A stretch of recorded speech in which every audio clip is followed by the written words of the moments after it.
हिंदुओं की संख्या निरंतर घटती चली जा रही है। अभी एक शोध पत्र आया था, आप लोगों ने भी पढ़ा होगा, कितनी बढ़ रही है देश में रहकर, यहां की धरती पर पैदा होकर, यहां का अन्न जल खाकर और यहां की प्रत्येक सुविधा में पहला हक प्राप्त करके भी जो इस देश की धरती के प्रति निष्ठावान नहीं है, श्रद्धावान नहीं है, जो इस देश के विभाजन का कारण बने और आगे भी विभाजन का कारण बनेंगे यदि नियंत्रण नहीं हुआ तो।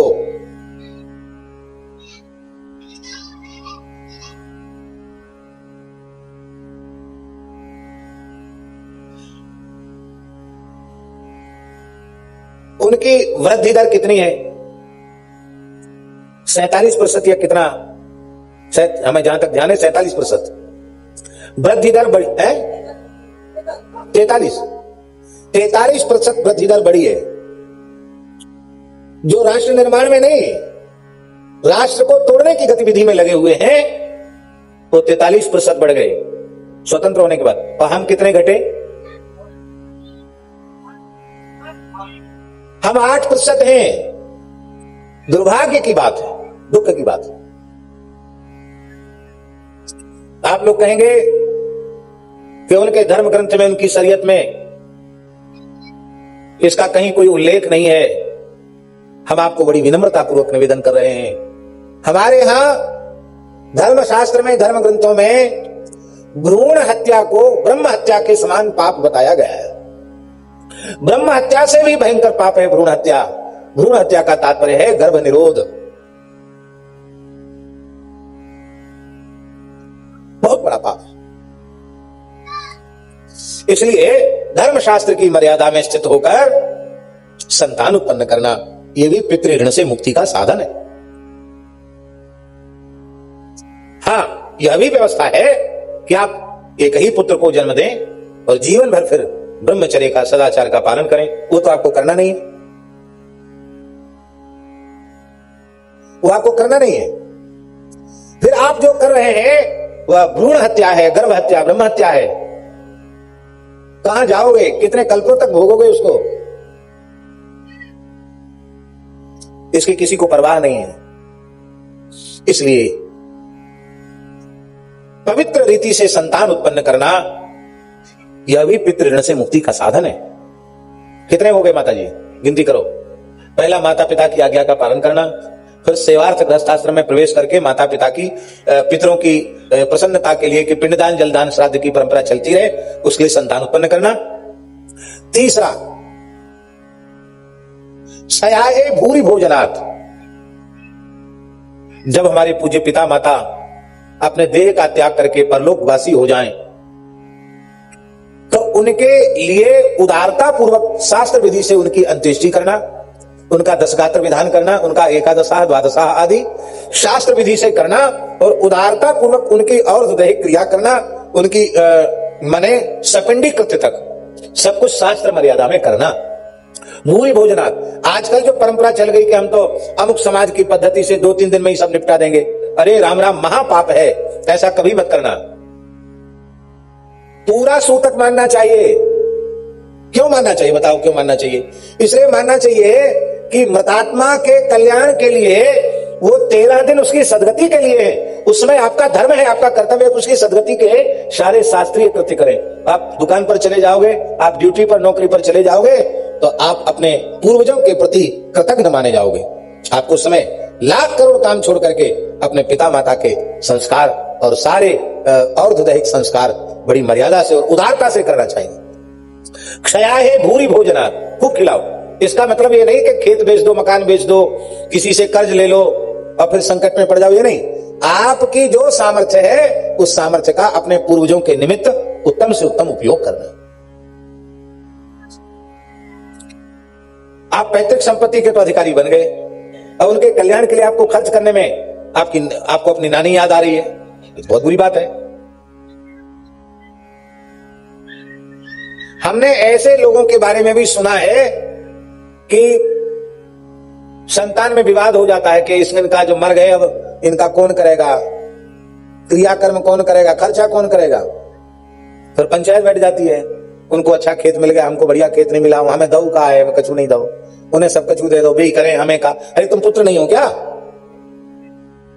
क्या नहीं दिया? अरे तुम्हें शरीर दिया, जो शरीर पुरुषार्थ चतुष्टय की सिद्धि का साधन है। धर्म अर्थ काम मोक्ष चारों पुरुषार्थ जिससे प्राप्त होते हैं, उस शरीर की प्राप्ति में पिता माता की भूमिका है। क्या इससे बड़ी संपत्ति तुमने जमीन जायदाद सोना चांदी इससे बड़ी पूंजी समझ रखी है क्या? क्या नहीं दिया पिता माता ने? अपने को बेचकर पुत्र सेवा कर दे तो भी पिता माता के उपकार से ऋण नहीं हो सकता। ये आप सब बैठे हो, दशरथ जी ने एक बार भी अपने मुख से राम जी को बन जाने के लिए कहा क्या? क्यों गए राम जी?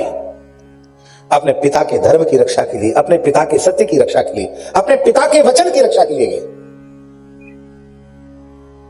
राम जी ने अपने पिता में दोष देखा कि कल भरे दरबार में हमको युवराज बनाने की घोषणा की और रात भर में ही सारा समीकरण बदल गया, अब वनवासी होना पड़ेगा।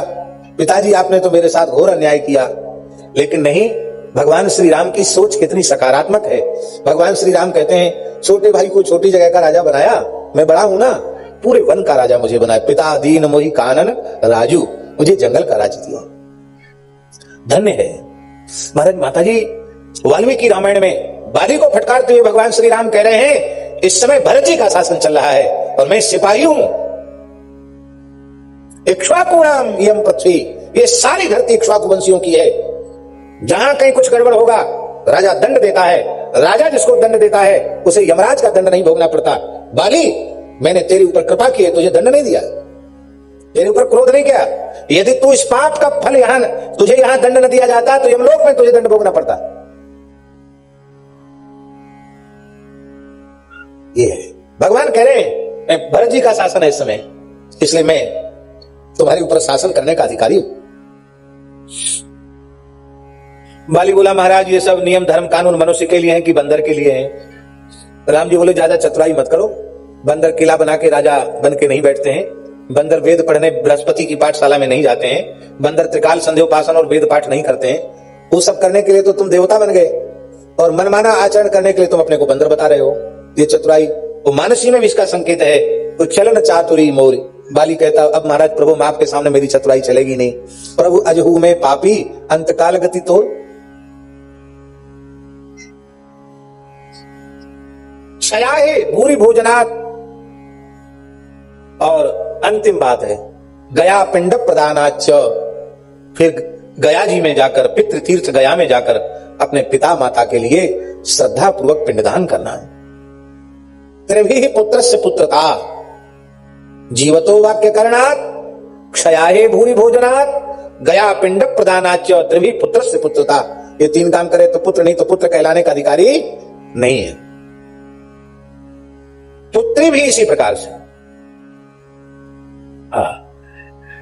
पुत्री भी अपने पिता माता के कुल का उद्धार करती है। कैसे?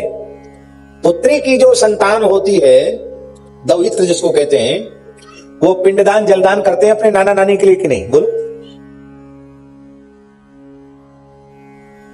माता के कुल की भी 3 पुड़ियों का तर्पण होता कि नहीं?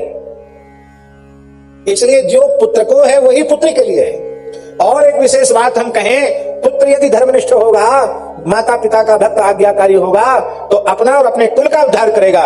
लेकिन कन्या यदि परम पतिव्रता है तो पुत्री पवित्र किए कुल दो, वो अपने पिता माता के कुल का भी उद्धार कर देगी और अपने ससुराल का भी उद्धार कर देगी। जानकी जी को जब चित्रकूट में तपस्विनी वेश में जनक जी ने देखा तो जनक जी रोने लगे।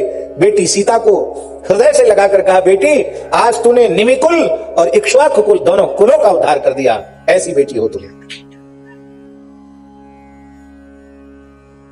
आहा, सावित्री अपने पिता की आज्ञा से पुरोहित जी के साथ, ब्राह्मणों के साथ खोजने के लिए वर गई और जंगल में द्युमत्सेन महाराज जो विस्थापित थे, उनके शत्रुओं ने उनके राज्य पर अधिकार कर लिया था और वे जंगल में रहते थे। कोई प्रारब्ध का भोग ऐसा था कि उस समय वे धनहीन स्थिति में थे और उनकी नेत्र ज्योति भी जा चुकी थी। द्युमत्सेन के नेत्र जा चुके थे, उनकी पत्नी भी नेत्रहीना हो चुकी थी। एकमात्र पुत्र था सत्यवान, जो परम सुंदर था, परम गुणवान था, वेदज्ञ था, शास्त्रज्ञ था, और उस वर को देख करके सत्यवत सावित्री ने विचार किया, यह पवित्र तपस्वी राजकुमार, भले ही धन संपत्ति अब इनके पास नहीं है, ये जंगल में कंदमूल फल खाकर रहते हैं, पर ये कुलीन क्षत्रिय कुमार राजकुमार मेरे लिए सर्वथा उपयुक्त है। और उसने अपने पुरोहित की आज्ञा प्राप्त करके सत्यवान का वरण कर लिया।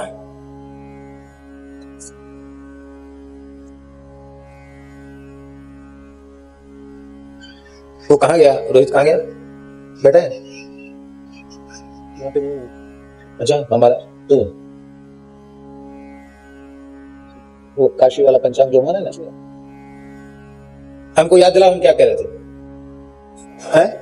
हाँ, सावित्री ने सत्यवान का वरण कर लिया और वह लौटकर अपने पिता के पास आई, अपने पिता को बता दिया।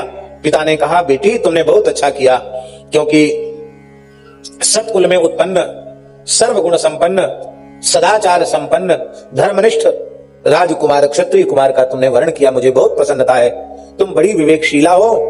इसी बीच में नारद जी आ गए और उन्होंने कह दिया, तुम्हारी पुत्री ने जिसका वर्ण किया है उसकी आयु केवल 1 वर्ष शेष रह गई है, 1 साल बाद उसकी मृत्यु हो जाएगी। आपसे हम पूछते हैं, ऐसी परिस्थिति कभी किसी व्यक्ति के सामने आ जाए, आपके सामने आ जाए, तो आप क्या करोगे? बोलो, क्या करोगे? उसमें आप यही निर्णय देंगे कि कोई बात नहीं, अरे यही पता चल जाए कि लड़के को कोई भारी बीमारी है, ये इलाज नहीं, इसका ठीक इलाज है, ठीक नहीं होगा, भैया हाथ जोड़ते हैं, हमारी तुम्हारी राम राम हो गई। अब ऐसा कहेंगे कि नहीं? ने कहा, पुत्री तुम अपने निर्णय पर विचार करो, अभी कोई पाणी ग्रहण तो हुआ नहीं, तुमने मन से ही वर्ण किया है, अभी अपने विचार को बदल दो। सावित्री ने कहा, पिताजी मैं आपकी पुत्री हूं, फिर आप मुझे धर्म विरुद्ध आज्ञा कैसे दे सकते हैं? भारतीय कन्याएं स्वयंवरा नहीं होती हैं, विशेष परिस्थिति में स्वयंवर होता है। आपने आज्ञा दी तो मैं गई, पर भारतीय कन्याएं सकृतवरा होती हैं। क्या होती हैं? स्वयंवरा नहीं होती हैं, सकृतवरा होती हैं। सकृतवरा का अर्थ है एक ही बार वर्ण करती हैं, बार बार वर्ण नहीं करती। तो एक बार जिसे हमने वर्ण कर लिया, जिसको अपना समर्पण कर दिया, अब वो द्वारा किसी दूसरे मनुष्य के प्रति समर्पण संभव नहीं है। यदि समर्पण होगा तो मेरा धर्म नष्ट हो जाएगा। इसलिए अब वे अल्पायु हो अथवा दीर्घायु हो, मेरे भाग्य में जो होगा सो होगा, पर मैं अपना निर्णय नहीं बदल सकती। पिताजी धर्म विरुद्ध आज्ञा मुझे मत दीजिए, मुझे आशीर्वाद दीजिए कि मैं पातिव्रत धर्म का निष्ठापूर्वक पालन कर सकूं। और सावित्री ने विधि पूर्वक सत्यवान के साथ वैदिक विधि से उसका विवाह हुआ। बड़े ध्यान से सुनने वाली बात है। बट की पूजा तो आप लोगों ने कर ली, पर ये भट्ट सावित्री की महिमा कितनी है ये आप समझिए। वह सावित्री अपने पति की दीर्घायु की कामना से वट की पूजा करती है नित्य, और एक एक दिन गिनती है, उपवास रखती है कि मेरे पति की आयु के अब इतने दिन शेष रह गए, अब इतने दिन शेष रह गए, अब इतने दिन शेष रह गए। जब सावित्री को पता चला कि मेरे पति की आयु के अब केवल 3 दिन शेष हैं, तब उसने अन्न जल का सर्वथा त्याग करके निर्जल व्रत ले लिया। ज्येष्ठ कृष्णा त्रयोदशी, ज्येष्ठ कृष्णा चतुर्दशी और ज्येष्ठ अमावस्या, जिसको बट अमावस्या कहते हैं, 3 दिन तक उसने जल भी नहीं पिया। नारी को व्रत करने की आज्ञा नहीं है, बहुत ध्यान से सुने। वो पिता माता से पूछे, अपने सास ससुर से पूछे, पति से पूछे, उनकी आज्ञा हो तो करे। सावित्री अपने सास ससुर से आज्ञा लेती, अपने पति से आज्ञा लेती। मैं एक गुप्त व्रत कर रही हूं और उस व्रत का प्रयोजन आप सबका, हम सबका परम कल्याण मंगल हो, यही इसलिए मैं कर रही हूं। आपका आशीर्वाद चाहिए, आप इस धर्म के अनुष्ठान में हमारे सहयोगी बने। आज 3रा दिन हो गया। प्रातः काल सावित्री ने बट का पूजन किया। बट साक्षात शिव का स्वरूप है। बट की परिक्रमा की, समिधा लेने के लिए, कंदमूल फल लेने के लिए सत्यवान को वन में जाना था। माता पिता को प्रणाम करके सत्यवान ने कहा कि पिताजी समिधा लेने के लिए मैं वन जाना चाहता हूं, कंदमूल फल लेने जाना चाहता हूं, आप हमें अनुमति प्रदान करें। आज सावित्री ने कहा कि मैं आपको अकेले नहीं जाने दूंगी। कहो देवी, ये तो मेरा दैनिक काम है, क्योंकि हम लोग वनवासी हैं, हमारा वृत्ति ही का विधान और हमारा धर्माचरण भी इसी प्रकार से होगा, नहीं हमारे धर्म का लोप हो जाए। बोले मैं आपके धर्म में बाधक नहीं बन रही हूं, मैं केवल यह कह रही हूं कि मैं आपके साथ चलूंगी। सास ससुर ने कहा, बेटी पुत्र वधू, तुमने 3 दिन से जल भी नहीं पिया है, तुम कैसे जाओगी? कहा आप आशीर्वाद दें, मैं प्रसन्नता पूर्वक जा रही हूं, और आप अनुमति दें, यदि आप अनुमति नहीं देंगे तो मैं अपने आप को क्षमा नहीं कर पाऊंगी।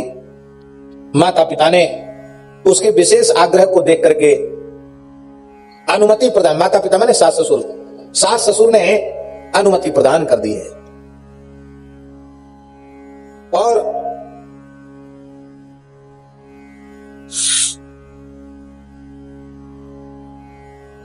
सत्यवान ने जंगल के कुछ फल एकत्रित किए, सूखे लकड़ियों को समिधा के रूप में एकत्रित किया, क्योंकि अमावस्या पूर्णिमा तिथि को वृक्ष काटना मना है, सूखी लकड़ियों को ले सकता है। सूखी लकड़ियों का संग्रह किया, और सत्यवान के सिर में बड़ी भारी पीड़ा होने लगी, दर्द होने लगा।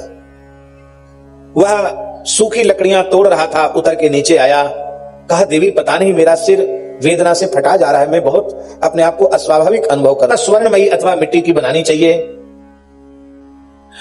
और सावित्री की प्रतिमा बना करके फल नैवेद्य दीप हरिकटी सूत्र आदि कुमकुम केसर आदि से पूजन करना चाहिए। बट के मूल में यह सब क्रिया संपन्न करनी चाहिए, और सावित्री के चरित्र का श्रवण करना चाहिए, और वह स्वर्ण प्रतिमा ब्राह्मण को देना चाहिए। बड़े सुंदर श्लोक हैं। सावित्री ने कहा, क्या कहा सावित्री? दीर्घायुरथवा अल्पायु सगुणो निर्गुणो पिवा सकृत व्रतो मया भर्ता न द्वितीयं वृणोम्यहम्। मेरा पति दीर्घायु हो या अल्पायु हो, गुणवान हो या गुणहीन हो, एक बार मैंने वर्ण कर लिया तो कर लिया, अब मैं अपना निर्णय नहीं बदल सकती। मनसा पितरि सर्वाणि सन्न्यस्याभरणानि च जगृहे वल्कलान्येव वस्त्रं काषायमेव च। क्या अद्भुत बात है। महाभारत में लिखा है कि सावित्री विवाह के बाद, उनके पिता तो राजा थे, बहुत कुछ दे सकते थे, दिया भी, लेकिन उसने कुछ नहीं स्वीकार किया। बोले नहीं, मैं अपने पति के अनुरूप ही बनकर रहूंगी। मेरे पति तपस्वी है तो मैं तपस्विनी बनकर तपोवन में रहूंगी, राजकुमारी बनकर यहां नहीं रहूंगी। वस्त्राभूषणों का त्याग कर दिया, वल्कल वस्त्र धारण कर लिए, और अपने परिचारय गुणैश्चैव प्रश्रयेण दमेन च सर्वकाम क्रियाविश्चो सर्वेषां तुष्टिमावदे। अपनी सेवा पूजा परिचर्या से, गुणों से, विनय से, दम से, और उसने अपने सास ससुर को, पति को संतुष्ट कर लिया। और महाराज जी, अब वह समय आया जब सत्यवान का समय पूरा हो गया था। 3 दिन का व्रत करने के बाद जब वह सत्यवान, आप सुन चुके हैं, उसने कहा कि मेरे सिर में बहुत पीड़ा हो रही है, सूल हो रहा है। सब सावित्री ने सत्यवान का मस्तक अपनी गोद में रख लिया, और उसी समय एक विशाल काय काले काले पुरुष भैंसे पर सवार यमराज दिखाई पड़े।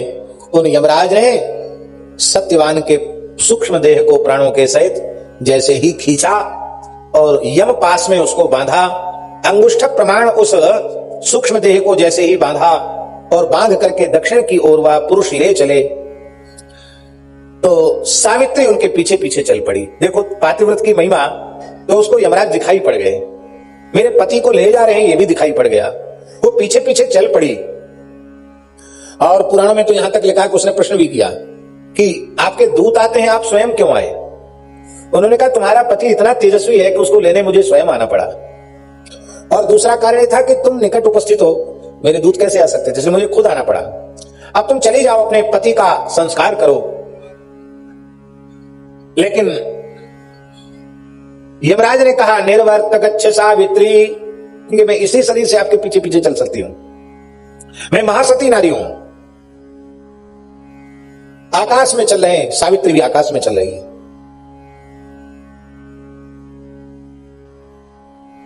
यमराज ने 5 वरदान दिए सावित्री को, और उसने कहा कि हे यमराज, धर्मराज, अब क्या कहें, समय नहीं, इतना सुंदर सत्संग सावित्री और यमराज का है, यमराज कहती इतनी बढ़िया बात तू सुनाती है सत्संग की, मैं बहुत प्रसन्न हूं, एक वरदान और मांग लो, एक और मांग लो। वो मांगती चली जाती है। बार बार वो कहते हैं अपने पति के प्राण को छोड़कर मांगना, और मैं सब देने के लिए तैयार हूं।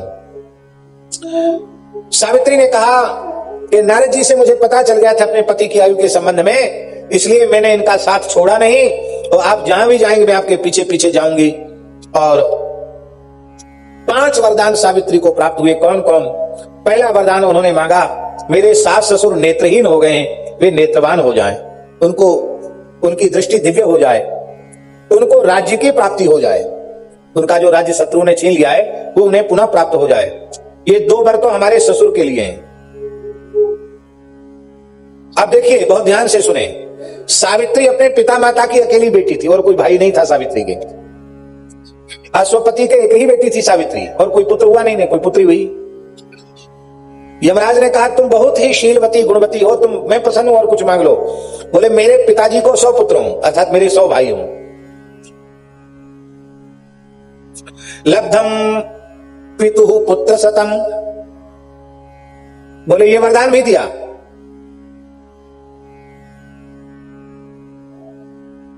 एक और मांग लो। तो सावित्री ने कहा कि आपने मेरे पिताजी को 100 पुत्र दे दिए, 100 भाई दे दिए, मुझे भी 100 पुत्र दे दीजिए। यमराज बोले एवमस्तु।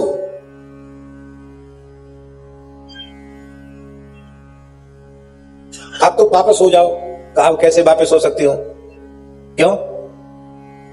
आपने कहा कि तुमको भी 100 पुत्र होंगे, मैं पतिव्रता हूं, किसके द्वारा पुत्र होंगे? पति के द्वारा। पति को तो आप ले जा रहे हैं, कैसे पुत्र होंगे उनको? यमराज बोले हम तो तुम्हारे भाव पर इतने विह्वल हो गए, बिक गए, हम तो भूल ही गए हम क्या बोल रहे हैं, जो बोला सो मरा। अब तो तुम्हारे पति को मुझे वापस करना पड़ेगा, लेकिन ये तो ठीक नहीं है। अच्छा चलो, तुम्हारा प्रभाव है, मैं और प्रसन्न हूं, कुछ और मांग लो। बोले मेरे पति को की केवल 2-3 दिन 4 दिन की आयु शेष थी, अब आप जैसे महापुरुष मिले हैं तो मेरे पति की 400 वर्ष की आयु होनी चाहिए। एवमस्तु, 400 वर्ष की आयु होगी। एक सावित्री ने अपने पिता को, अपनी माता को, अपने सास ससुर को और अपने पति के कुल को, सबको कष्ट से उबार लिया। जो इस सावित्री के उपाख्यान का महाभारत में जिसका वर्णन है, उसका श्रवण करता है, वो सुखी होता है, सर्वार्थ सिद्धि से संपन्न हो जाता है। हमारे यहाँ पंचांग में सब कुछ लिखा रहता है, हम लोग पढ़ते नहीं, देखते नहीं, क्या करें। श्री वृंदावन बिहारी। अब बड़ी बूढ़ी माताएं तो जानती थी अब ये व्रत है, अब तमुक व्रत है। अब नई लड़कियों को तो पता ही नहीं, कॉलेज में पढ़ने वाली, नई शिक्षा वाली, उनको कोई पता नहीं, कोई खबर नहीं। अब तक धर्म की धुरी माताओं पर टिकी थी, अब वहां से भी धुरी उठ गई। आधुनिक शिक्षा का दोष यही है। इसलिए मेरी नई बहुएं और नई बेटियां, उनसे मेरी बड़ी विनम्र प्रार्थना है, आप जो कुछ पढ़ाई पढ़ रही हैं अच्छी बात है, पढ़ें, पर अपनी दादी से, अपनी नानी से, अपने घर की बड़ी बूढ़ी माताओं से, जो हमारी पीढ़ियों से प्राप्त परंपराएं हैं और पीढ़ियों से प्राप्त संस्कार हैं, उनको जरूर प्राप्त करें, क्योंकि वह आपकी असली संपत्ति है, वो पूंजी है आपकी। आजकल एक परंपरा और चल पड़ी है, क्या? बोले हम तो भगवान के भक्त हो गए, हमने सब छोड़ दिया। लो, भक्त हो गए तो सब छोड़ दिया? य एवं विसृजेत् धर्मं पारंपर्यागतं नरः कामान् लोभात् भयात् द्वेषात् स वै नाप्नोति शोभनम्। श्लोक लिखने योग्य है, सब जगह प्रचार करने योग्य श्लोक है।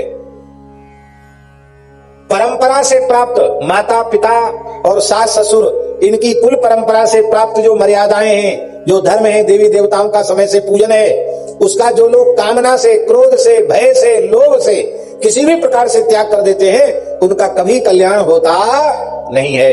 इसलिए भैया, गणेश जी का भी आदर करो, सूर्य का भी आदर करो, शिव जी का भी आदर करो, भगवती का भी आदर करो, और श्री रामकृष्ण नारायण की उपासना तो करनी ही चाहिए। बोलो भक्तवत्सल भगवान।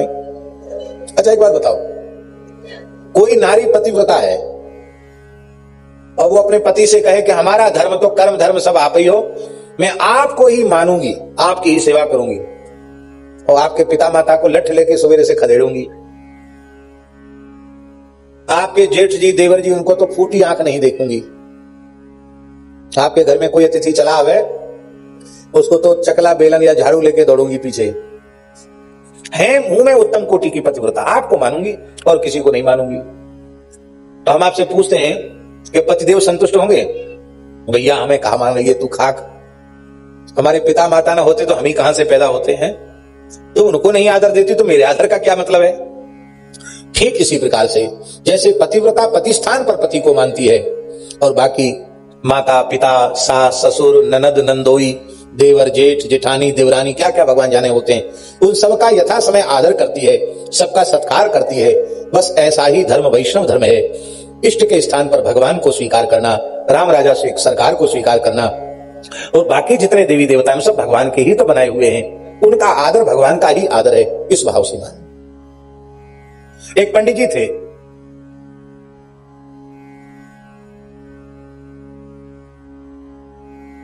थे, इस समय यज्ञ भी हो रहा है यहाँ। हमारे पंडित श्री दुर्गा प्रसाद शास्त्री जी, दुर्गादास जी बहुत सुंदर यज्ञ कर रहे हैं, बड़े सुंदर मंत्रोच्चार और बहुत सुंदर यज्ञ हो रहा है, श्री राम यज्ञ हो रहा है। इनकी कथा नहीं सुना रही, ये नहीं थे, दूसरे पंडित जी की कथा सुना रहे। उन पंडित जी का राजा से प्रेम था, सीधे राज दरबार में राजमहल में हर समय उनका प्रवेश था। बहुत ध्यान से सुनो भाई, राजमहल में सीधे प्रवेश था उनका। तो पंडित जी का अहंकार थोड़ा और अधिक बढ़ गया। वो द्वारपाल चौकीदार नौकर चाकर मंत्री संतरी सेनापति किसी को चित्त में ही नहीं दे। कोई कुछ जाए खबरदार, पहला अपना चेहरा तो शीशे में देख लो। महाराज साहब मुझे ऊपर बिठाते हैं, खुद थोड़ा नीचे बैठते हैं, मुझे कितना श्रद्धा से प्रणाम करते हैं, तुम हमसे बात करने भी लायक हो क्या? किसी को भी झिड़क देते हैं।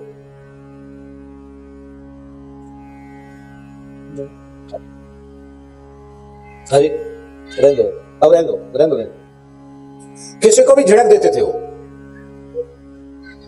एक बार राजा के कर्मचारियों ने सबने निश्चय किया पंडित जी को सबक सिखाना है।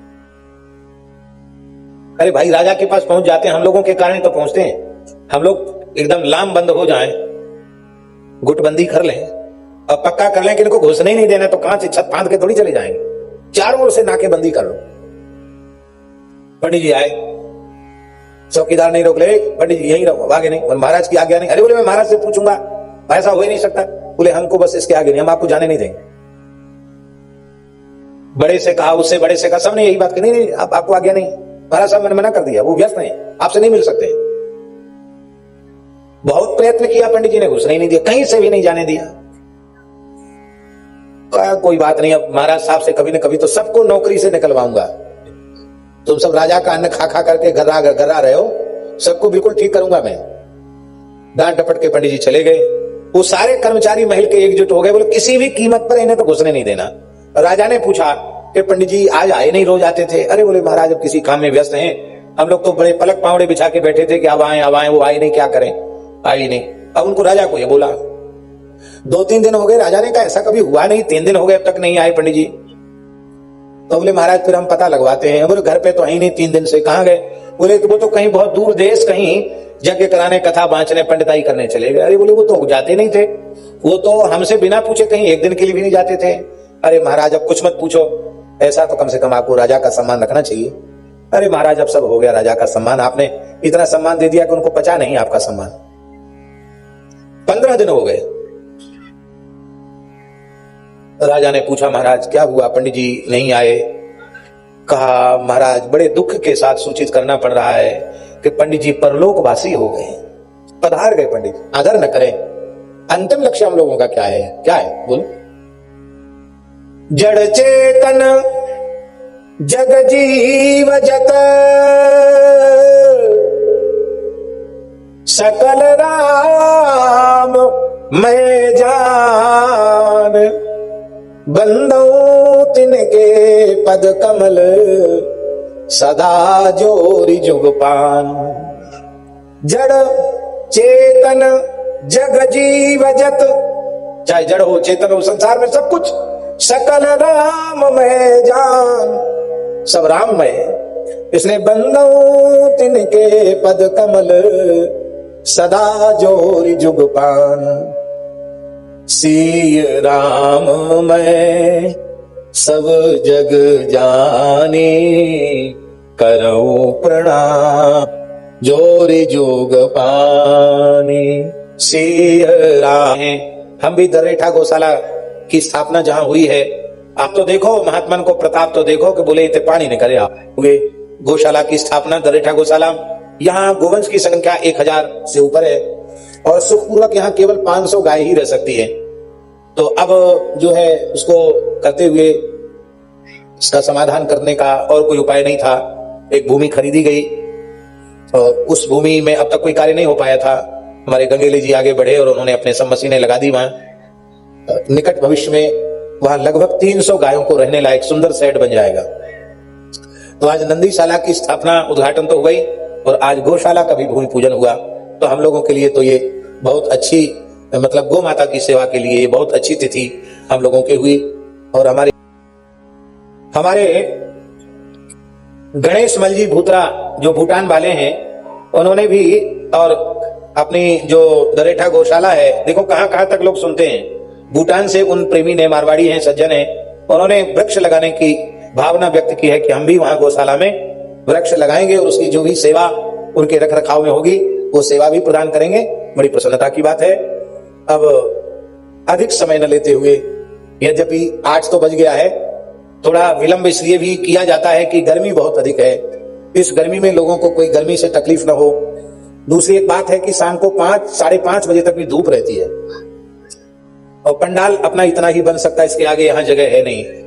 तो इस दृष्टि से भी थोड़ा समय बदला गया है कि ठंडक में पीछे तक एक पंडाल और पीछे बना है, वहां तक भी लोग बैठ करके, अभी लोग वहां तक बैठे हैं, वहां तक बैठ करने वाले सबको सत्संग का लाभ मिल जाए, इस दृष्टि से थोड़ा समय में परिवर्तन किया गया है।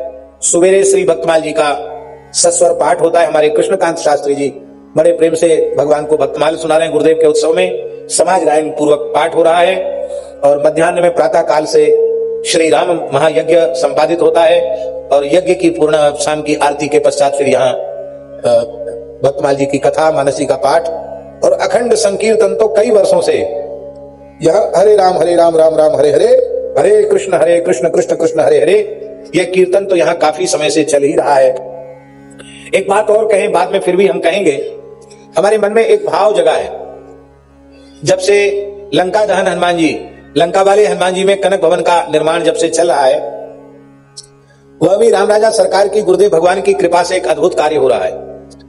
निकट भविष्य में ओरछा धाम आने वाले लोगों को अनुभव होगा कि हम अयोध्या जी में कनक भवन के सामने खड़े हैं, ऐसा लगेगा। आज भी पुल के ऊपर से तो ऐसी शोभा होती है, क्या कहना। पूरा बनके तैयार होगा और गोल्डन कलर में जब पूरा वो सुसज्जित होगा, उसकी पूरी चित्रकारी होगी और जब लाइटिंग होगी, तब तो महाराज जो विश्व प्रसिद्ध चीजें लोग देखने के लिए आते हैं, वो भले ही एक बार देखना भूल जाएं, पर ओरछा धाम आने वाला व्यक्ति कनक भवन का दर्शन अवश्य करेगा, ऐसा होगा। यहाँ की भावना भी है कि राम राजा सरकार कनक भवन में विश्राम करने जाते हैं, हनुमान जी उनको लेके जाते हैं। राम राजा सरकार के 2 निवास हैं खास, दिवस ओरछा रहते हैं, रैन अयोध्या बास। तो अब ठाकुर जी को, हनुमान जी को ज्यादा दूर नहीं जाना पड़ा, कनक भवन में तो विश्राम करते हैं। तो जैसा अयोध्या जी में कनक भवन है, वैसा ही बिल्कुल हूबहू उसी नक्शे का अब राम राजा सरकार टहलते हुए भी आएंगे तो सीधे कनक महल में ही, भवन में ही विश्राम करेंगे। और निकट भविष्य में विराट उत्सव भी वहां होगा, मंदिर की स्थापना का बहुत भव्य उत्सव होगा। देश के सर्वोच्च संत वहां पधारेंगे और बहुत विराट उत्सव होगा। जो बात हम कहना चाहते हैं वो बात यह है कि हमारे मन में एक भाव है कि यहां तो अखंड कीर्तन जैसे चल रहा है वो तो यथावत चलेगा, पर कनक भवन जो निर्मित हो रहा है अपने लंका हनुमान जी पर, वहां मंदिर की स्थापना के साथ ही जो भगवान क्या चंद्रमौलीश्वर, शंकर जी का नाम चंद्रमौलीश्वर है क्या ना, चंद्रमौलीश्वर शंकर जी के यहाँ जिस दिन कनक भवन की वहां स्थापना का उत्सव होगा, उसी दिन से वहां भी विजय मंत्र का खंड संकीर्तन शुरू होगा, श्री राम जय जय राम। और उसके पीछे हमारे मन में कल्पना है, यदि आप लोग हमसे स्नेह प्रेम रखते हैं तो आप कमर कस के इस कार्य में जुट जाइए, क्योंकि मेरी प्रसन्नता का सबसे उत्तम कार्य यही है। वो हम ये चाहते हैं कि 365 मंडलियां तैयार हों। कितनी मंडलियां? 365 गांवों से लोग आवे, सबका दिन निश्चित हो जाए। आज की तारीख जतारा वालों की है, कल की तारीख मोहनगढ़ वालों की है, अमुक तारीख निवाड़ी वालों की है, अमुक तारीख पृथ्वीपुर वालों की है, अमुक तारीख झांसी वालों की है दीक्षित जी की, अमुक तारीख ग्वालियर वालों की है। ऐसे कम से कम 365 गांव और 365 गांव में मंडलियां बने और वो मंडली वहां से जैसे चलकर जो मंडली आवे वो अपने वहां से चले, वहीं से कीर्तन करते हुए चले यात्रा पूर्वक, और यहाँ आकर के लंबी दूर से आवे तो यही रामराजा सरकार से जुलूस की शक्ल में आवे और आकर के वो कीर्तन में बैठे और उसके पूर्व वाली मंडली कीर्तन करते हुए जाए और सबके नित्य प्रसाद की व्यवस्था हो। जो लोग इस प्रकार से समर्थ हैं कि हम कीर्तन भी करेंगे और आज का भंडारा भी हमारी तरफ से वो भंडारा करें, और नहीं तो भंडारे का आग्रह नहीं है, भंडारा तो श्री रघुनाथ जी की ओर से अखंड भंडारा रहेगा, प्रेम से सब लोग प्रसाद पाए। तो 365 जगहों से आपको साल में एक दिन की 24 घंटे की हाजिरी करना है, तो वर्ष में 24 घंटे की हाजिरी कोई भी कर सकता है। तो इस प्रकार से 365 नगरों में गांवों में नाम की ध्वनि जागृत होगी, इतनी मंडलियां बनेगी। और हम ये भी निवेदन कर रहे हैं कि ये काम गांव के पंजीकरण का काम आप लोग सब मिलजुल करके शुरू करें। हमारा मन तो था कि कम से कम ज्यादा से ज्यादा लोगों को इकट्ठा करके वहां के सरपंच, वहां के प्रमुख लोग आए और उनके नाम लिखना इसी उत्सव से आरंभ हो जाए, और अगले उत्सव तक जब कनक भवन तैयार हो 365, बहुत बड़ी संख्या नहीं है, झांसी, टीकमगढ़, ललितपुर और ग्वालियर, दतिया वाले अपने हाथ खड़े करते हुए दतिया को छोड़ रहे भैया, दतिया कैसे छूटेगा, पीताम्बरा माई वहां विराजी है, तो दतिया वालों ने भी अपना हाथ खड़ा किया है। तो इतने जगह से भी कीर्तन की मंडलियां जरूर तैयार होंगी। हैं निवाड़ी, हाँ निवाड़ी से, जतारा से, निवाड़ी से, पृथ्वीपुर से, मोहनगढ़ से, जहां जहां से लोग आना चाहें सब जगह से, जीरोन से, सबसे, सबके नाम लिखना शुरू कर दो। अब उनको सूचित भी सब अपने नाम लिखे रहने चाहिए, भाई साल में हमारी ये तिथि है, फिर खूब आओ, 100, 200, 500, 1000 आदमी लेकर के आओ और खूब जोरदार भगवान के यहाँ कीर्तन हो। और ये मन में विचार है, क्योंकि कली नाम काम तरु राम को, दलनिहार दारिद्र दुकाल दुख, सारी समस्याओं का समाधान भगवान नाम से हो जाएगा। जिन गांवों में ऐसा है कि वो अभावग्रस्त हैं और हारमोनियम, ढोलक, मंजीरा, ये सब साजवाज वो नहीं खरीद सकते हैं, हमारे मन में तो ऐसा भाव है कि जो नहीं वो कर सकते हैं उनको ठाकुर जी की तरफ से हारमोनियम, ढोलक, मंजीरा, झेला ये भी सबको दिए जाने चाहिए और उन सब का पंजीकरण होना चाहिए। और यह एक काम ओरछा में होगा, वो अनुपम और अद्भुत काम होगा। आप लोग कहेंगे इस काम की प्रेरणा आपने कहां से ली? इस कार्य की प्रेरणा हमने अपने बाल्यकाल में परम श्रद्धेय प्रातः स्मरणीय ब्रह्मलीन स्वामी श्री शरणानंद सरस्वती जी महाराज, बरुआ सागर वाले महाराज जी की प्रेरणा से हमने ये प्रेरणा प्राप्त की है। बचपन में हम उनके चरणों में रहे, उस समय 16 महीने का भी यज्ञ उन्होंने किया था, 18 महीने का भी यज्ञ उन्होंने किया था, और उस समय जो संकीर्तन होता था उसकी पद्धति यही थी, गांव मंडली कीर्तन करते हुए आती थी, एक मंडली जाती थी, दूसरी मंडली आती थी। इस पूरे बुंदेलखंड में उस जमाने में संकीर्तन की बाढ़ आ गई थी। श्रद्धेय स्वामी जी के प्रभाव से सतयुग का वातावरण बन गया था।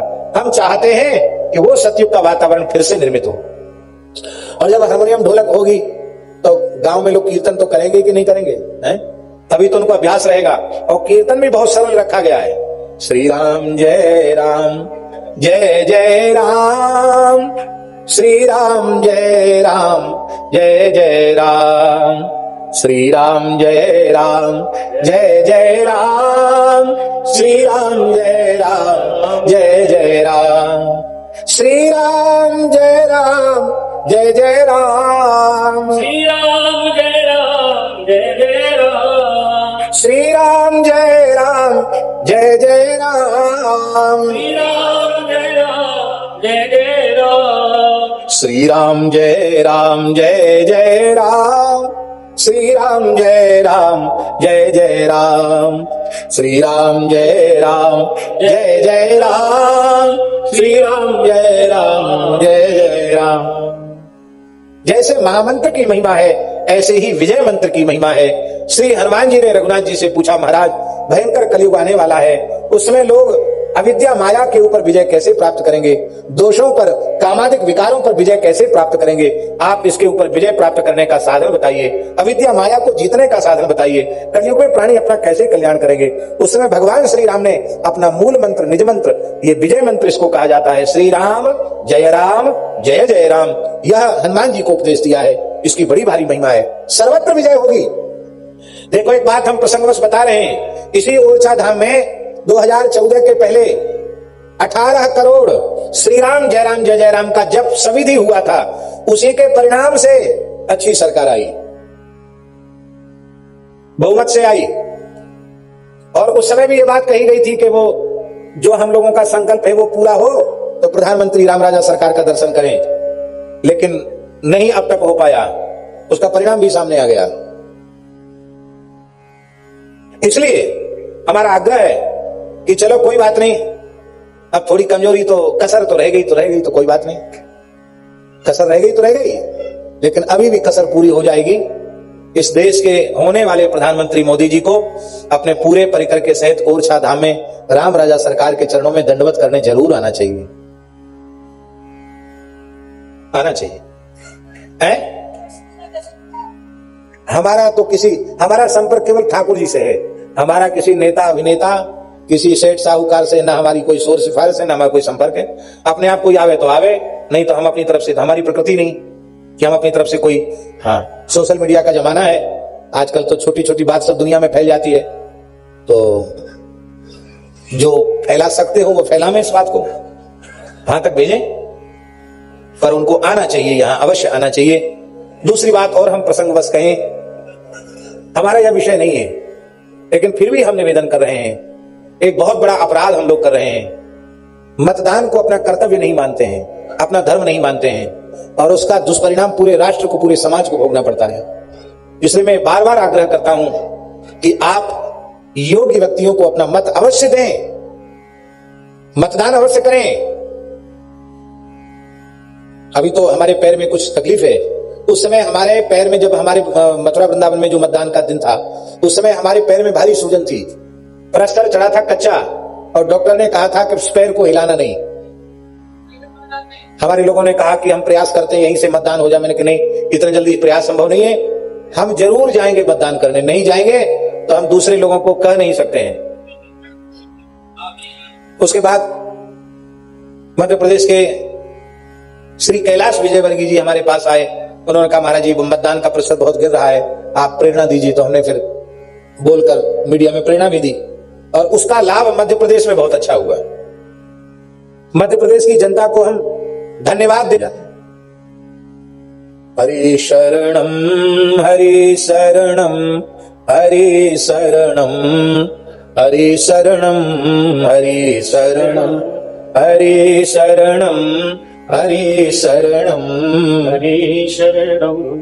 उत्तरकांड दोहा संख्या 5 आजकल मोबाइल में भी मानस जी का पाठ निकल आता है, तो आप लोग अपने मोबाइल का भी उपयोग कर सकते हैं। जिनके पास पुस्तक है वो पुस्तक से भी कर सकते हैं।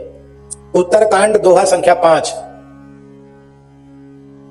पुनि प्रभु हरसि शत्रुघ्न, भेंटे हृदय लगाए, लक्ष्मण भरत मिले तब, परम प्रेम दो भाई। भरतानुज लक्ष्मण पुनि बैठे, दुसह विरह संभव दुख मेटे। सीता चरण भरत सिरुनावा, अनुज समेत परम सुख पावा। प्रभु बिलोकी हर्षे पुरवासी, जनित वियोग विपति सब नासी।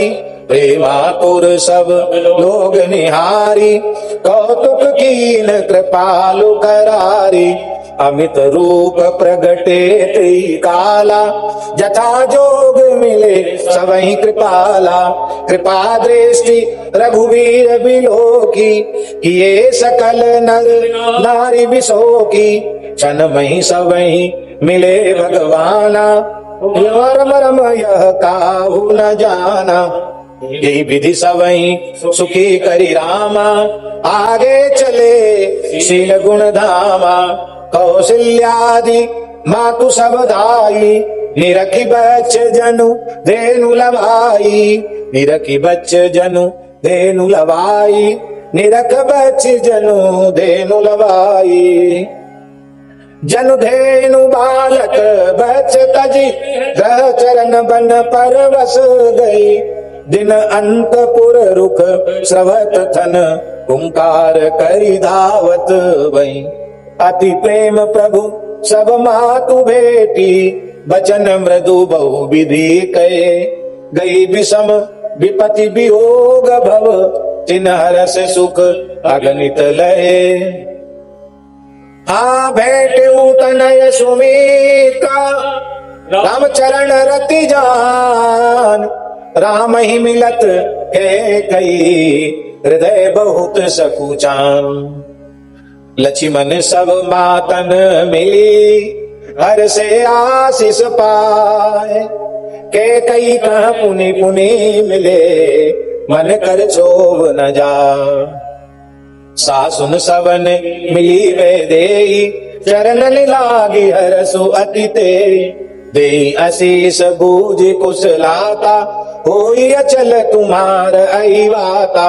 सब रघुपति मुख कमल विलोकई, मंगल जानि नयन जल रोकई। कनक थार आरती उतारई, बार बार प्रभु गात निहारई।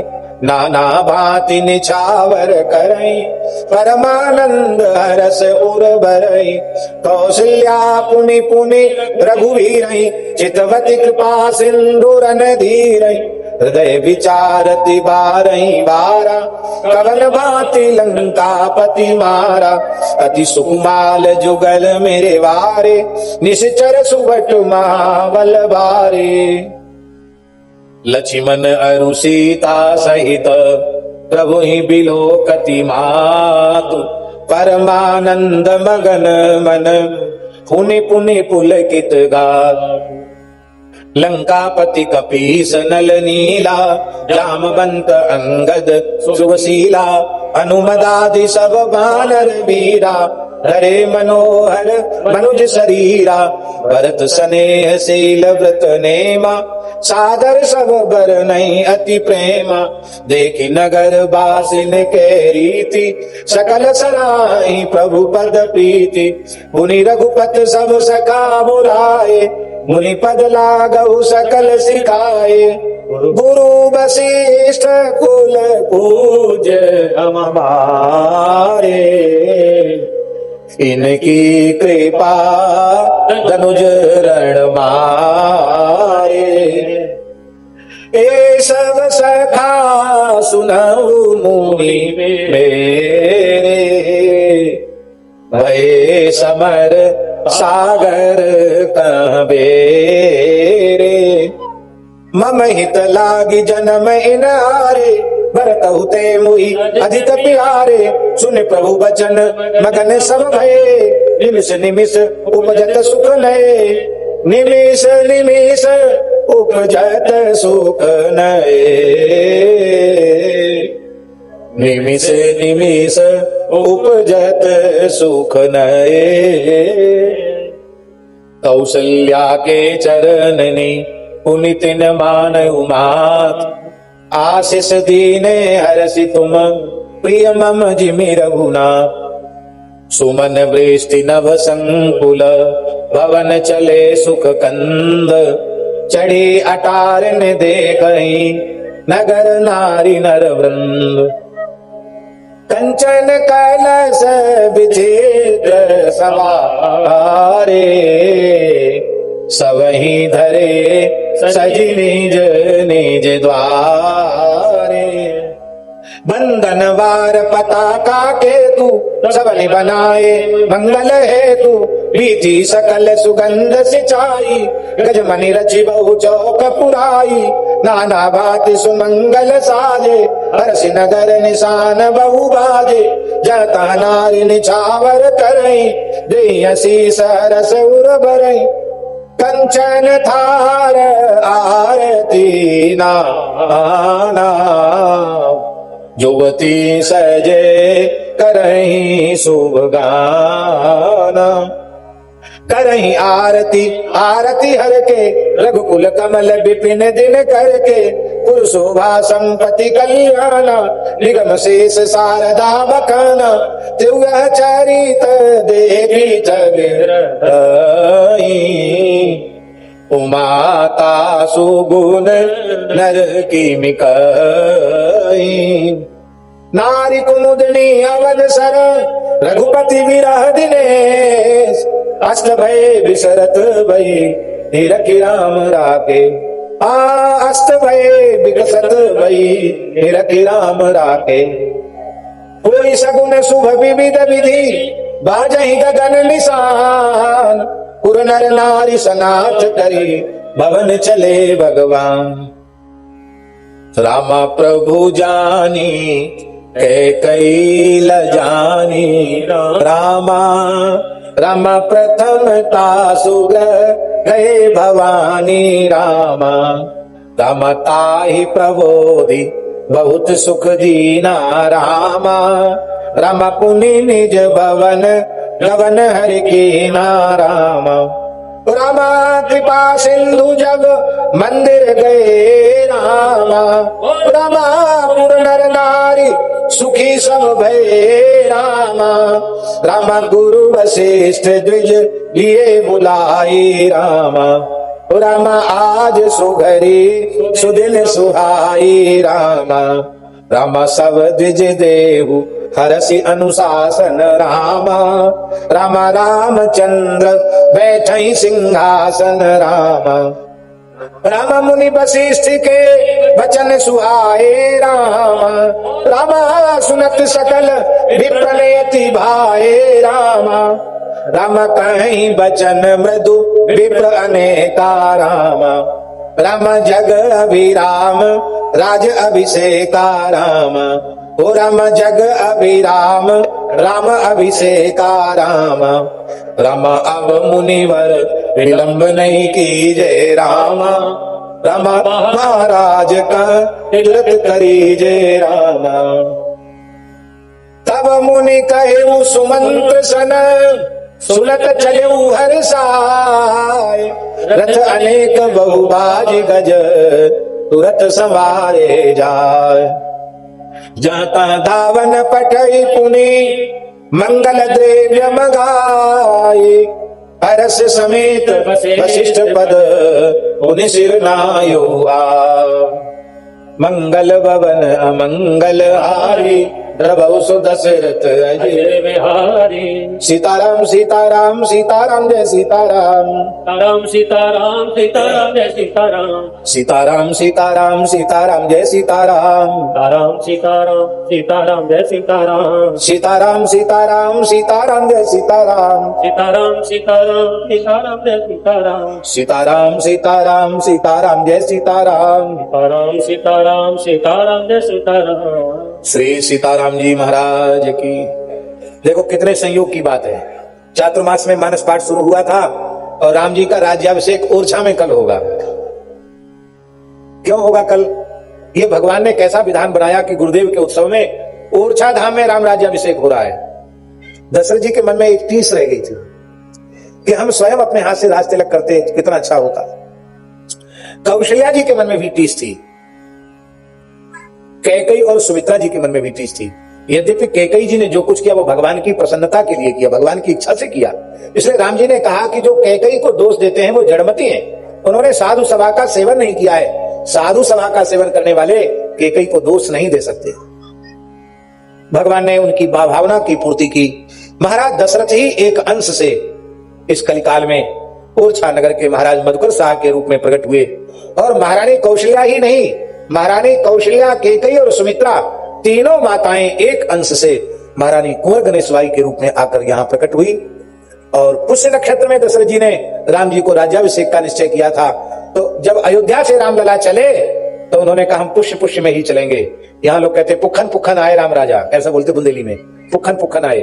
महीना में 1.5 दिन पुष्य नक्षत्र में राम जी चलते और बाकी खूब हाथी घोड़ा फौज पलटन गाजा बाजा भोज भंडारा उत्सव होता।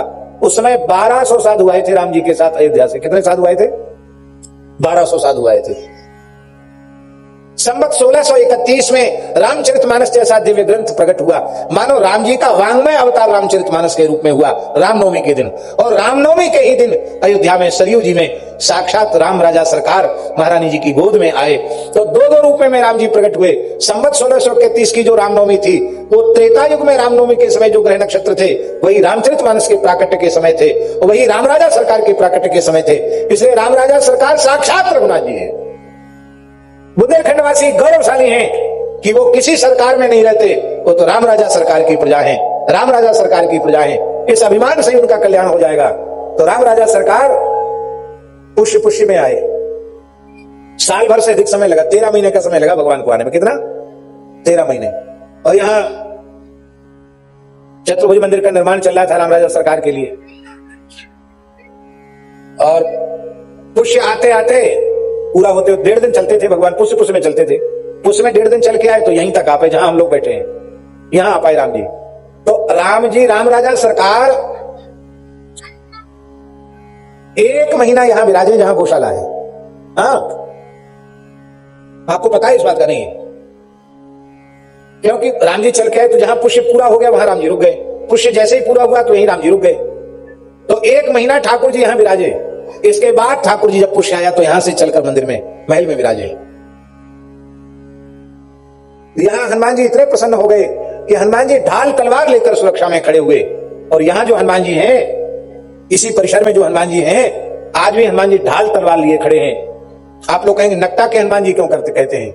महाराज मधुकर शाह ने, जैसे काशी में रामनगर की रामलीला प्रसिद्ध है, ऐसे ही महाराज मधुकर शाह के जमाने में ओरछा की रामलीला प्रसिद्ध थी। जगह जगह ओरछा में स्थल थे। यहाँ कैलाश है, यहाँ किष्किंधा है, यहाँ जनकपुर है, यहाँ अयोध्यापुरी है, तो इसी यहाँ पंचवटी है। तो उसी प्रकार से ये पंचवटी स्थल था लीला का।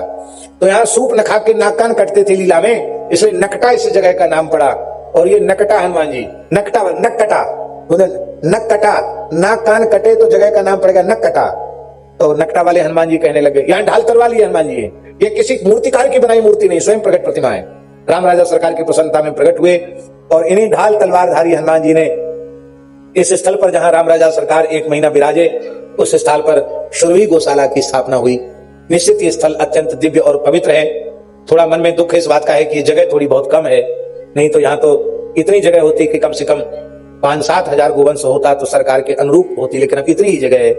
तो चलो, राम राजा सरकार की कृपा से दरेठा क्षेत्र में और गोवंश का रहने योग्य जगह मिलेगी। और भी आप लोगों से हमारा निवेदन है कि सब लोगों को इस पवित्र प्रयास में जुटना चाहिए।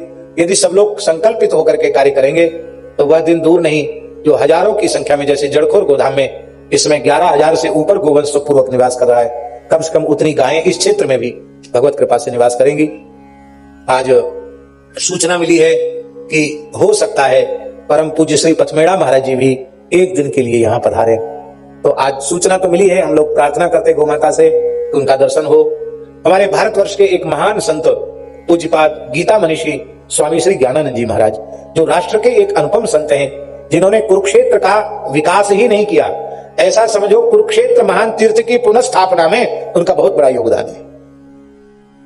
गीता जी को वैश्विक ग्रंथ बनाने के लिए उनका समर्पित प्रयास है और गीता ही उनका जीवन है, गीता ही उनका प्राण है। ऐसे परम श्रद्धेय पूज्यपाद स्वामी श्री गीता मनीषी स्वामी श्री ज्ञानानंद जी महाराज, वो भी इस बार ओरछा पधारने वाले थे, लेकिन आज उनका फोन आया कि हमको अत्यंत आवश्यक कार्य से गुजरात जाना पड़ रहा है। लेकिन अब जब भी हमारी यात्रा होगी हम ओरछा के लिए स्वतंत्र समय निकालेंगे।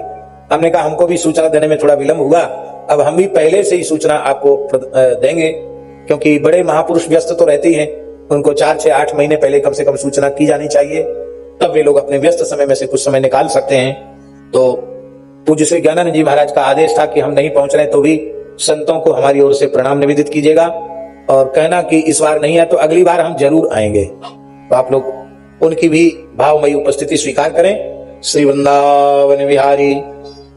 आज समय थोड़ा अधिक हो गया तो हम केवल थोड़ी सी चर्चा करके नियम की पूर्ति हो जाए और फिर कल इधर उधर की बहुत अधिक चर्चा न करके सीधे चरित्र कहेंगे। उत्कर्ष तिलक अरुदाम को भक्त इष्ट अति व्यास के, उत्कर्ष तिलक अरुदाम को भक्त इष्ट अति व्यास के। काहू के आराध्य मच्छ कच्छ नर हरि सूकर, काहू के आराध्य मच्छ कच्छ नर हरि सूकर। बामन पर साधारण सेत बंधन जुसैल कर, बामन पर साधारण सेत बंधन जुसैल कर। एकन के यह रीति नेम नवधासों ल्याए, एकन की रीति नेम नवधासों लाए। सुकुल सुमोखन सुवन अच्युत गोत्री जुलड़ाए, सुकुल सुमोखन सुवन अच्युत गोत्री जुलड़ाए। नौ गुण तोरी नूपुर गुह्यो, महत सभा मधिरास के। नौ गुण तोरी नूपुर गुह्यो, महत सभा मधिरास के। उत्कर्ष तिलक अरुदाम तो, भक्त इष्ट अति व्यास के। उत्कर्ष तिलक अरुदाम तो, भक्त इष्ट अति व्यास के। कल हम एक चर्चा कर रहे थे कि भक्त किसी अवस्था विशेष, वर्ण विशेष, आश्रम विशेष या स्वरूप विशेष का नाम नहीं है। भक्त एक लक्षण विशेष, गुण विशेष का नाम है। किंतु साथ ही हमने यह बात भी कही थी कि ये लक्षण जो भक्तों के कहे गए हैं वे दूसरे में कहेंगे कौन सा दुआ है? बुरा जो पूज्य बक्सर वाले कहेंगे, कथा नहीं कही हो। सब हा खाने लगे, बोले जितने बैनर जहां चले सारे बैनर हटा दो। बोले इतने जल्दी दूसरा बनेगा नहीं। बोले बैनर की जरूरत नहीं है, प्रचार प्रसार की आवश्यकता नहीं। आप लोग कथा सुनिए। मामा जी कहते थे पुराने संत अपने को छिपाते थे, आज के एक इकार घट गया, छपाते हैं। पहले छिपाते थे, अब छपाते हैं। भगवत सिद्ध संत श्री खोजी जी कबीरा कुकुर राम का मुतिया मेरा नाम, गले राम की जेवरी। ये तुलसी की माला, ये गले में पट्टा है। जित खेचे तित जाऊं, ये है संत का स्वरूप। संत होते ही वह है जिनमें दीनता होती है, जिनमें अहंकार नहीं होता है। जहां अहंकार है कि हम बहुत बड़े महात्मा हैं, पहुंच जाओगे। क्योंकि यही दरबर दीन को आदर रीति सदा चली आई। लोग अलग अलग स्वरूपों की उपासना करते हैं। श्री व्यास जी ने सारे स्वरूपों को भगवान के भक्तों में ही देख लिया। 10 अवतारों का दर्शन संतों में कर लिया। कैसे? श्री व्यास जी ने अपने मन में विचार किया कि जैसे मत्स्य भगवान सत्यव्रत राजा की रक्षा करते हैं, ऐसे ही भक्त रूपी मत्स्य भगवान जीव रूपी सत्यव्रत की अविद्या रूपी प्रलय से रक्षा करते हैं और जीव का परम कल्याण करते हैं। जैसे कच्छप भगवान ने मंदराचल धारण किया, ऐसे भक्त रूपी कच्छप भगवान, वो वेद ही क्षीर सागर है, सुविचार ही मंदराचल है, और उसको स्थिर रखने वाले कच्छप भगवान संत ही हैं, और भगवान के नाम रूप गुण लीला ही वह अमृत है। उसको संत रूपी कच्छप प्रकट करते हैं, उनको कच्छप माना। नृसिंह संत ही नृसिंह भगवान है, क्योंकि संत रूपी नृसिंह भगवान ने हिरण्यकशिपु को मार करके भक्त प्रहलाद की रक्षा की थी। तो भक्त रूपी नृसिंह भगवान अविवेक रूपी हिरण्यकशिपु को मार करके जीव रूपी प्रहलाद की रक्षा करते हैं। भगवान ने वाराह रूप धारण करके हिरण्याक्ष को मारा था, पृथ्वी का उद्धार किया था।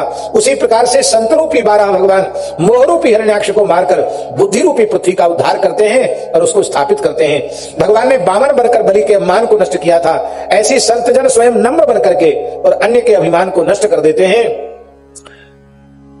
एक बात याद आ गई हमको गुरु जी की, वो सुना देते, बहुत जरूरी बात है, सुना देते। राजस्थान के एक गांव में हमारे महाराज जी पधारे, जम्मू के पास निमाड़ा गांव। वहां के एक पंडित जी थे, काशी पढ़े हुए थे, बड़े प्रकांड विद्वान थे। संस्कार होता है, वो साधु महात्माओं से कुछ ज्यादा चढ़ते थे। पंडित जी विद्वान तो बहुत अच्छे थे, पर साधुओं से ज्यादा ही चढ़ते थे वो। तो उनको लगा कि कोई वृंदावन से बाबा जी कथा कहने आए, महाराज जी थे, हम भी साथ ही गए थे। महाराज जी बैठे नहीं कि उन्होंने शास्त्रार्थ की चुनौती दे दी। महाराज जी संस्कृत में धारने लगे, बोले हमने सुना है कि आप भारतवर्ष के गिने चुने संतों में, विद्वानों में हैं, तो मैं कुछ प्रश्न आपसे पूछता हूं, उनका आप समाधान कीजिए संस्कृत में। महाराज जी भी संस्कृत में ही बोले। महाराज जी बोले, ना हम शास्त्री हैं, ना हम व्याकरणाचार्य हैं, काशी में कुछ दिन पढ़े हम जरूर हैं, अब साधु बन गए। ऐसे ही साधु लोग भोले भाले होते हैं। महाराज जी ने संस्कृत में कहा, तो अंधों में काने राजा, हमको लोग विद्वान कहने लगे, हम कोई पढ़े लिखे नहीं है, आपको किसी ने गलत सूचना दे दी। शास्त्र का अर्थ क्या होता हम तो ये भी नहीं जानते हैं, फिर भला शास्त्रार्थ हम क्या समझेंगे। हमारी योग्यता वैसी नहीं थी कि हम उनको चुनौती देते, लेकिन हमको बड़ा गुस्सा आ रहा था। हम उसमें लघु सिद्धांत ही पढ़ रहे थे, हमको लगता था कि हम पंडित ऐसे होते तो हम कह रहे क्या बात करता हमारे गुरु जी से, हमसे बात कर। लेकिन मन में कसमसा रहे थे, कुछ बोल नहीं सकते थे। लेकिन संस्कृत में जो बातचीत हो रही थी उसका आशय समझते थे, इतना पढ़े जरूर थे। अंत में उन्होंने कई प्रश्न पूछे और अंत में उन्होंने कहा कि कैसे महात्मा हो आप, आत्मा के स्वरूप को नहीं जानते हो तो आत्म स्वरूप का बोध कैसे होता है।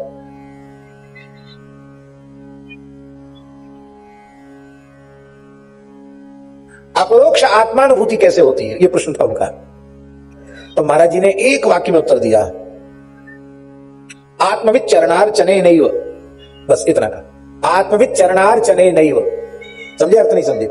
आत्मविद्ता पुरुषों के चरणों की सेवा से ही आत्मस्वरूप का बोध होता है। एक में ही सारा उत्तर था। पोथी पत्र पढ़ने से नहीं होगा, शास्त्रार्थ करने से नहीं होगा, आत्मवेत्ता पुरुषों के चरणों में समर्पित हो जाओ तो हो जाएगा। महाराज जी चुप हो गए, गांव के लोग ताली बजाने लगे। अरे बोले बाबा जी कुछ नहीं बोल पाए, हमारे पंडित जी ने एकदम बोलती बंद कर दी बाबा जी की। ऐसा हो गया। अब महाराज जी कथा कहने लगे। दो समय कथा कहते थे महाराज जी, संगीत तो था ही नहीं, सीधी सीधी कथा आंख मूंद के बोलते थे। 8 दिन की कथा थी। एक दिन तो महात्म कहा, दूसरे दिन महाराज जी ने मंगलाचरण किया तो 4 घंटे में जन्माद्यस्य यतस्य लेकर के धर्म प्रोज्झित कई तवत्र परमो और निगम कल्पतरो और गलितम फलम, ये 3 श्लोक 4 घंटे में बोले महाराज जी ने। अद्भुत व्याख्यान, अद्भुत व्याख्यान। आश्चर्यचकित हो गया वह विद्वान की इतना गंभीर ज्ञान रखने वाले महापुरुष इतने विनम्र। तीसरे दिन की बात है, कपिलोपाख्यान चल रहा था। 8 घंटे बोलते थे महाराज जी, सवेरे 4 घंटे, फिर शाम को 4 घंटे। महाराज जी जैसे ही चले, खेत की मेड़ होके जा रहे थे, ऐसी सामान्य जगह में रुके थे। उन पंडित जी का, शंकर शर्मा नाम था उनका, पंडित जी आए, दौड़ते हुए आए पंडित जी, और मेरी आंखों के सामने की घटना है। महाराज जी के चरणों को पकड़कर साष्टांग पड़ गए, रोने लगे। बोले मैंने अपने जीवन में ऐसा महात्मा नहीं देखा, इतना बड़ा विद्वान, इतना विनम्र। महाराज जी को अपने घर ले गए। कथा के बाद पूरे परिवार सहित शिष्य हो गए।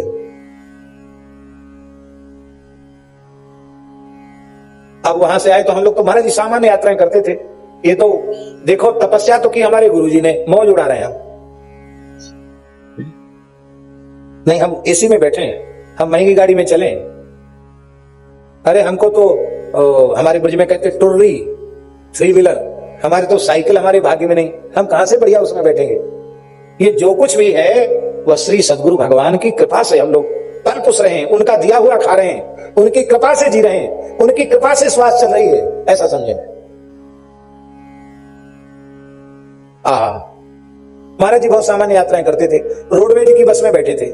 एक तरफ बस में 3 सवारी बैठने की सीट और एक तरफ 2 सवारी बैठने की। तो 2 सवारी बैठने वाली सीट पे महाराज जी बैठे थे और महाराज जी के बगल में हम बैठे थे। महाराज जी हमको तो अपने निकट ही रखते थे। तो जैसी बस में बैठे, अब बस आगे बढ़ी तो महाराज जी ने अपने आप कहा, पंडित जी एक बात कहें। मैंने कहा आ गया महाराज जी। बोले जिस समय वो पंडित जी कुछ बोल रहे थे उस समय आप बहुत कसमसा रहे थे, हैं? देखो वो निश्चित ही बहुत बड़े विद्वान थे, हम तो इतने पढ़े लिखे भी नहीं है, बहुत अच्छे विद्वान थे। लेकिन कथनचित मान लो तुम इतने विद्वान होते कि उनसे शास्त्रार्थ करते तो क्या उनके चित्त में परिवर्तन होता? बोले हमने कुछ नहीं कहा तो बेचारे ब्राह्मण देवता को दया आ गई, कथा भी सुने, घर में भोजन भी कराए, दक्षिणा भी दिए, कपड़ा लत्ता भी दिए। और झगड़ा करते तो कुछ नहीं मिलता, न भोजन मिलता, न कपड़ा मिलता, ऐसे सरल शब्दों में बोलते थे, कुछ नहीं मिलता। देखो देखो उनका सम्मान किए तो उन्होंने कितना हमारा आदर किया। तो संत रूपी भगवान स्वयं बामन बनते हैं, छोटे बन जाते हैं और अभिमानी बलि जैसे अभिमानी के ऊपर भी कृपा करते हैं, अभिमान को नष्ट करते हैं। ऐसे ही परशुराम जी ने दुष्ट क्षत्रियों का संहार किया, ऐसे भक्त रूपी संत रूपी परशुराम दुर्गुण रूपी दुष्टों का संहार करते हैं। राम जी ने समुद्र पर सेतु बांधा, ऐसे ही भक्तजन भक्त रूपी राम जी भवसागर के ऊपर भक्ति रूपी पुल बांधते हैं। जैसे भगवान श्री कृष्ण ने गोवर्धन पर्वत को धारण करके इंद्र के कोप से ब्रजवासियों की रक्षा की, उसी प्रकार से संत जन कृष्ण प्रोन रूपी गोवर्धन को धारण करके, माने गो माने संपूर्ण ज्ञानेन्द्रियां कर्मेंद्रियां, उनका वर माने श्रेष्ठ धन संपत्ति अर्थात इंद्रियों की परम संपत्ति है प्रेम, उसको धारण करके शुष्क ज्ञान रूपी इंद्र के कोप से रसिक जन समुदाय की ब्रज की रक्षा करते हैं। ऐसे ही हरिराम व्यास जी संतों में संपूर्ण भगवान के स्वरूपों का अनुभव करते थे और संतों को भगवान से भी अधिक मानते थे। श्री हरिराम व्यास जी की वाणी में इस प्रकार के पद हैं, मेरे भक्त हैं देई देऊ माने हमारे देवी देवता भक्त ही हैं। भक्त नि जानो भक्त नि मानो निज जन मोहि बतेऊ, माता पिता भ्रात मम भक्ते भक्त दमाद सजन बहनेऊ, सुख संपत्ति परमेश्वर मेरे हरिजन जात जनेऊ, भव सागर को बेरो भक्ते केवट बड़े हरि केऊ, बूढ़त बहुत उबारे भक्तन लिए उबारी जरेऊ, जिनकी महिमा कपिल कृष्ण कही, जिनकी महिमा कृष्ण कपिल कही, हारे सब ही बेऊ, व्यास दास के प्राण जीवन धन हरिजन बाल बड़ेऊ। भगवान के भक्त चाहे बालक हो तो चाहे जवान हो और चाहे बूढ़े हो, मेरे लिए तो भगवान के भक्त ही सर्वोपरि है। इन्हीं शब्दों के साथ 9 बज रहा है, हम अपनी वाणी का विराम करते हैं और कल पुनः आप लोग आवेंगे। हमारे उड़ीसा के संत मलुक पीठ के संत श्री जगदीश दास जी बाबू जी नित्य प्रति 1 घंटे प्रवचन करते हैं। ठीक 4 बजे से 5 बजे तक उनका प्रवचन होता है। हमारे पवन जी वगैरह भी उनका खूब सहयोग करते हैं और बहुत सुंदर आज आवाज सुनाई पड़ रही थी हमको, कल नहीं सुनाई पड़ी और आज सुनाई पड़ी। तो आप लोग बैठकर थोड़ा सुस्ता लें, पानी पी लें, 1 घंटे बाबूजी का प्रवचन सुन लें, तब तक आपकी भूमिका तैयार हो जाएगी। फिर हम भी आज थोड़ा नंदीशाला का भी उद्घाटन था, ट्रैक्टर का भी पूजन था और आज हम वहां दरेठा भी गए थे तो थोड़ा समय हो गया, कनक भवन भी गए थे। यद्यपि माता जी बोल रही थी कि आपके पैर में तकलीफ है, आप कहीं न जाएं, लेकिन हमने कहा नहीं भाई हम चले जाएंगे। डॉक्टर साहब ने कहा था, लेकिन अब इन्होंने हमको पक्का प्लास्टर चढ़ा दिया, इसलिए थोड़ी सहूलियत हो गई और ठीक हो जाएगा। अब जब तक देखिए ऐसा है, भोग जब समाप्त होने का समय आता है डॉक्टर साहब, तब रोग भी अपने आप चला जाता है। अब बताओ, आपने जो जानकारी हमको दी वो जानकारी पहले हो जाती तो इतना समय नहीं लगता, लेकिन हो कैसे जाती? उस बीमारी का 21 दिन और शेष है, वो अपना टाइम पूरा कर लेगी। हम तो एक ही बात कहते हैं कि पांव में फ्रैक्चर है, गले में तो अभी नहीं हुआ। तो भगवान की कृपा से भगवत चर्चा तो कर ही रहे हैं और कुछ दिन की बात है, अभी बुंदेलखंड पर बार बार अनुग्रह होने वाला है भगवान का। अभी तो आई हैं और अभी यहाँ के बाद हम भोपाल 1 दिन होते हुए ऋषिकेश जाएंगे, वहां सत्संग है। ऋषिकेश गंगा जी की कृपा का लाभ प्राप्त करके फिर ललितपुर आने वाले हैं। तो ललितपुर में भी नरसिंह मंदिर का बड़ा उत्सव है, कथा है, उसमें भी आप लोगों को लाभ मिल सकेगा। इन्हीं शब्दों के साथ भगवान को प्रणाम करते हैं। हमें डॉक्टर साहब को देख के इसलिए बड़ी प्रसन्नता होती है कि इनके पूज्य पिताजी का हमें स्मरण हो जाता है। आज लंका के हनुमान जी में जो कुछ हो रहा है उसमें उनकी तपस्या और उनके संकल्प का बल, वे न होते आपके पूज्य पिताजी तो हम ये बात बिल्कुल पक्की कह रहे हैं कि मंदिर सुरक्षित नहीं रहता, बचता नहीं, बचा रहा। और आज जो इतना बड़ा कार्य वहां हो रहा है उसके मूल में आपके पूज्य पिताजी की तपस्या, उनका सत्संकल्प